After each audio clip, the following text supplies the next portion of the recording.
Yo, what's going on, guys? It's your boy Unchosen here, back for day 4 of 7 Days to Die for Beginners. Now, as you can see with this series, we've been doing quite a bit of jobs between both Traders Gen and Rec. Honestly, that's probably my biggest piece of advice, is do as many jobs as you can. Keep that progression going. Do what you gotta do. Typically, I would not recommend doing jobs at night unless you are, 1, extremely bored, or 2, just really got nothing else going on. We'll go over what you can do better on the nights as we get a little more into this, but as you can see here, we're doing another job here. I believe this is a tier 2 job that we saved over from day 2 or day 3.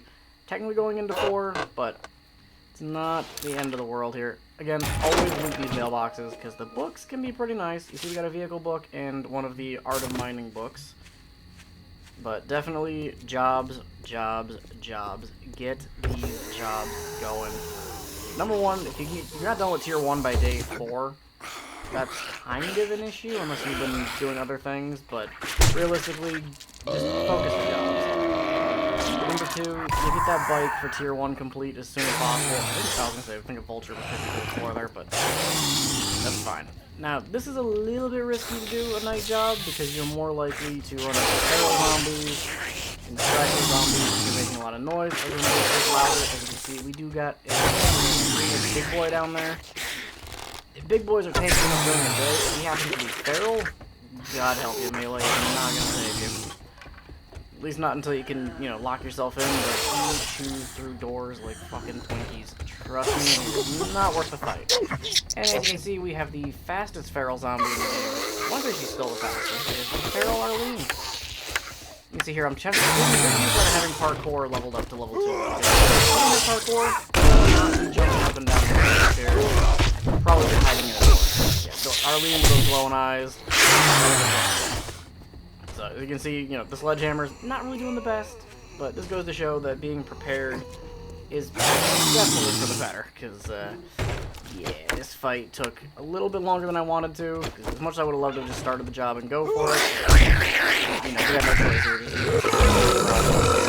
pray that take out Arlene without taking too big a grief. So yeah, this was fun. And yeah, I left this fight in for the full unedited experience of dealing with this. Just that basketball was in the garage. A little bit weird, weird flex, but okay. Right, like really just, you want to get doing as many jobs as you can. And even though we're getting close to the board and we are going to need to start getting like an actual base game, I'm too worried because we still have days 5, 6, and 7. Because the horde doesn't show up until hour 20, like 7. Unless you change your settings, obviously. But if you're running default like I am, day 7, that's your big night. And you can see we finally took down Big Boy here. Took long enough to get this going. But yeah, now we're here actually getting the supplies for this job. And we I'd shake your hand, but I bet you got one. So we'll go talk to Old Man Rack. The way you smell. If we did have dysentery, I'd probably have taken those vitamins. Let's get one thing straight. You're not working with me. You're working for me. So usually the way that I will take this is the way I'll play the game. You go daytime, jobs. Nighttime, base building. Or resource grinding. Anything like that. But as you can see, we got a level up here. We're going to go into intellect, and I haven't invested in this perk yet. But lockpicking is huge. As I know I mentioned it earlier on in the series of reading the Forge Ahead books of not going to 15. Now, it doesn't say anywhere in here, because the devs wouldn't include the little line of Forge Ahead books. I've got goods. Lockpicking does knew you boost had it in up you. until Good level work. 15. I think it's level 3 that it says it. So we did that job for Jen there, which is another one of the tier 2s. For this one, I believe I take the Molotovs. No stim packs. Molotovs, it's a nice throwable weapon, it's damage, it's good for the horde. But yeah, we are pretty much, usually I'll go cobblestone, the books, and then ammo and throwables as kind of like the next setup in there. But yeah, as I was trying to say, with lockpicking, definitely keep that in the early game, get it to level 15, and like 14 to 15. If you don't find a 15th book, don't worry about it, but invest in lockpicking, get it to 14, and just sit on that. Don't read any more books past that, because once you go past 15, Thanks for letting me take care of you. And be sure to tell your friends. Getting the lockpicking bonus that gives you more Forge Ahead books. So as you can see here, I'm kind of like carefully reading it. We're only at level 12, not too bad. But another perk, as on day 4 here, and when you hear that sound, that means the airdrops are coming in. Now, the airdrops, they're kind of hit or miss. Sometimes they're good, sometimes they're not. I recommend, if you've got the time and you've got the bicycle already, go get it. Because they usually spawn within a few hundred meters of where you're at initially. But you can see this box here lighting up. Sometimes they're good, sometimes they're not. They're usually good for... They used to be good for meds. Like console build, you'd get meds. Here, we got a Forge Ahead book, which is great.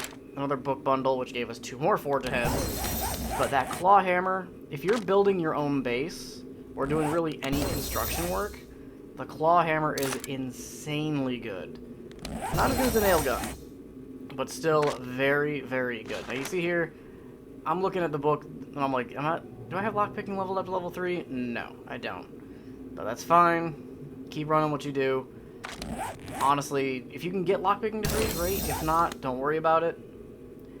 I think I read this book, get to 15, because 15 is the Is there peak something? you can go with that Well, bonus. I guess I'm gonna have to pay you, now that's that you smart did too. it. No, we're doing more jobs here. Like I said, daytime, get those jobs done during the day. Just keep rocking out, doing what you do.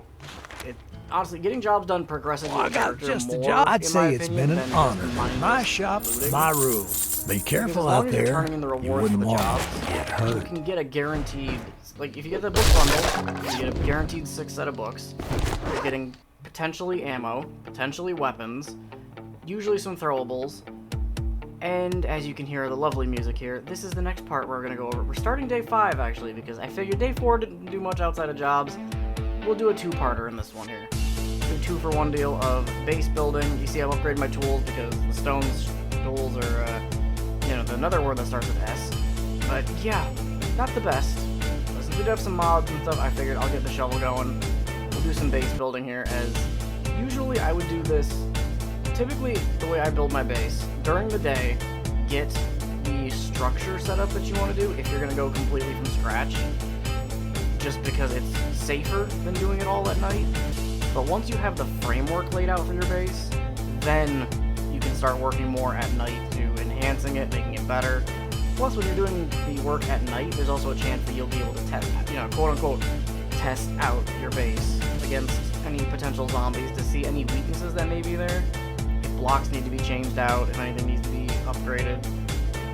Typically, for the first fortnight, you shouldn't really need to go far past, like, maybe a 2 blocks thick of cobblestone. But as you can see here, I'm just digging out the foundations, as this is also something I recommend. If you're building your base from scratch, strictly, like, dig at least one block down into the dirt, and replace everything with your own blocks. As you can see, that top layer of dirt only has 250 health, so it's not the most durable to go through. Whereas even if you just put a wood block down there, it's so much stronger than the wood. You're not going to have to worry about cop zombies exploding, zombies beating through it rather quickly, because sometimes they'll just swing down for no reason. And you can see that we got a free snake. But yeah, you can see this claw hammer speeds through upgrading all of this, because the stone axe, I believe, is 4 hits to upgrade a block. The hammer is just a 2 hit to get it from the frame to wood. So nice. It makes life that much easier. Now, what I'm going to do with this base is, since I am running a sledgehammer build, I am going to be going with the semi-tried and true hatch hallway. It's probably not necessarily the cheesiest base you could do, because there's obviously more cheesy bases that if you've seen me stream it, you've definitely seen some pretty cheese bases. But honestly, for this early horde, you don't need too much. You go maybe 3-4 blocks high, probably get a roof on just in case there are vultures. I don't think there's too likely to run into vultures. But yeah, if nothing else, just go maybe 2-3 blocks high, get the foundation laid out here. This is also why I grab all that cobblestone when we're doing those jobs, because 10 cobblestone upgrades 1 block, which significantly buffs the health of that block and improves structural integrity. But for now, we'll leave it at this. We don't need to do too much more for the base than this.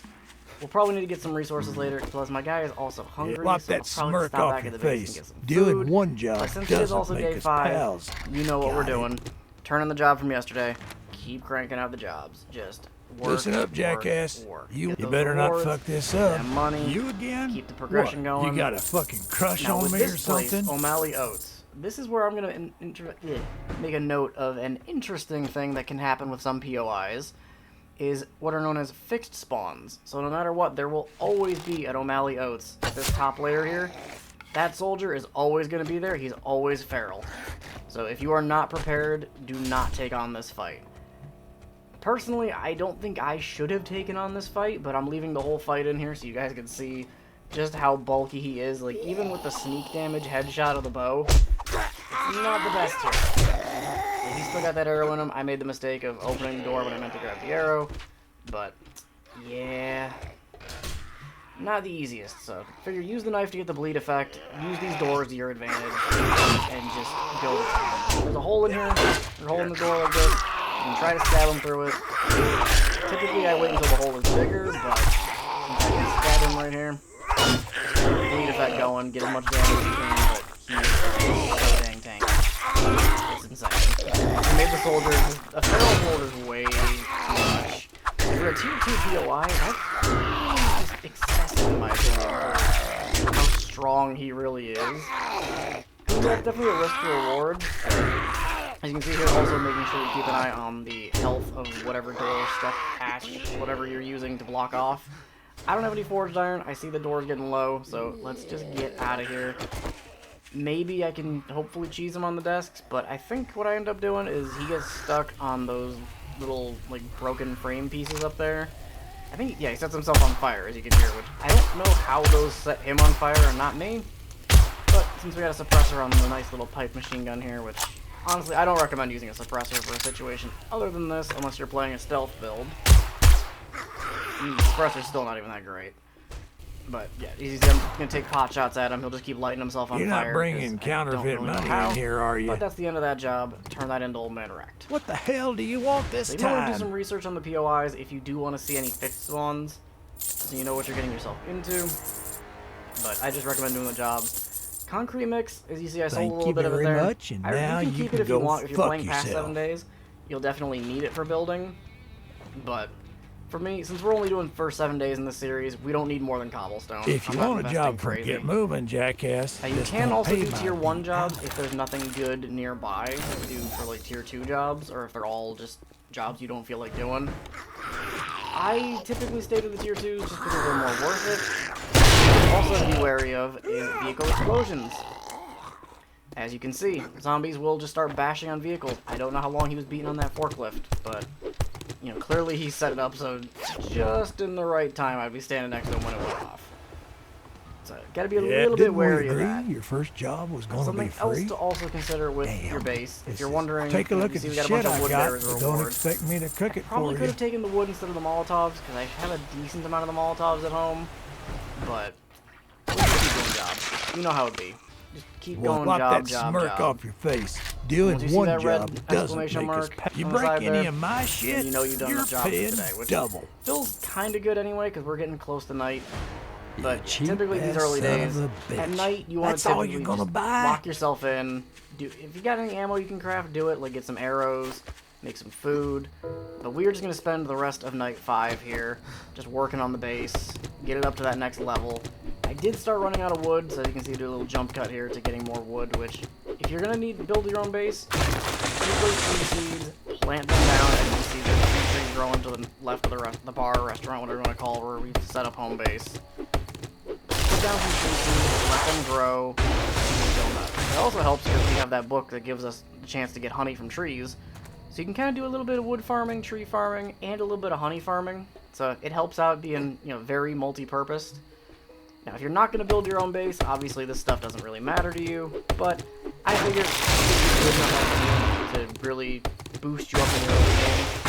Late game, it can get very chaotic, but if you're going to build a base concept that works early on, you can just keep expanding it, and nothing changes. Like, you just, for the base we're building, yeah, the hatch hallway is probably going to be a spiral down on the first floor, and I might just make it a ladder up to the second floor. Keep it going if I really pushed it further out.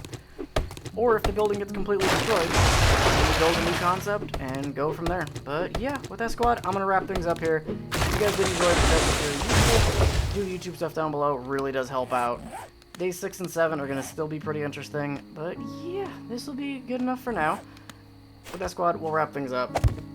So go check out the Twitch link down there below. Go join the Discord server so you can see when these videos go live and when streams go live. because if you're watching this when this video goes live, we're probably still doing Stardew Valley at the very least, and we're going to be starting Undertale soon enough for first playthrough on that. And yeah, with that squad, I'm going to get the heck up out of here. So you guys have a good rest of your day, and I will catch you guys later. See ya.